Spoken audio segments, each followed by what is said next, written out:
আসসালামু আলাইকুম, কেমন আছেন সবাই?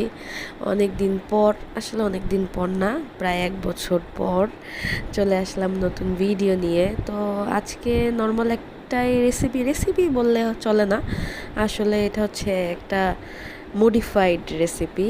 আমরা কুরবানিতে সবাই গরুর মাংস খেতে খেতে টায়ার্ড হয়ে গেছি, খুব রিচ ফ্লেভার হয়ে গেছে আমাদের জন্য, মাংস খেয়ে হজম দেওয়াটা অনেক কষ্টকর হয়ে গেছে।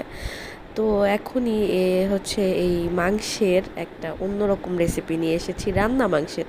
আমরা তো কি করি হচ্ছে মাংস অনেকক্ষণ জ্বালিয়ে ঝুরা মাংস করে ফেলি, বাট আমি তা করিনি। আমি এখানে জাস্ট একটু সরিষার তেল নিয়েছি, তার মধ্যে পেঁয়াজ মরিচ দিয়ে একটু হালকা লবণ দিয়ে হালকা ভাজা ভাজা হয়ে গেলে, আচ্ছা আমার ভয়েসের জন্য সরি, আমার ঠান্ডা লেগেছে তো এর জন্য ভয়েসটা এরকম। আচ্ছা যাই হোক, রসুনও দিয়েছি আমি, হ্যাঁ রসুন পেঁয়াজ মরিচ দিয়ে একটু হালকা ভেজে নেওয়ার পরে এখন রান্না মাংসটা আমি এর মধ্যে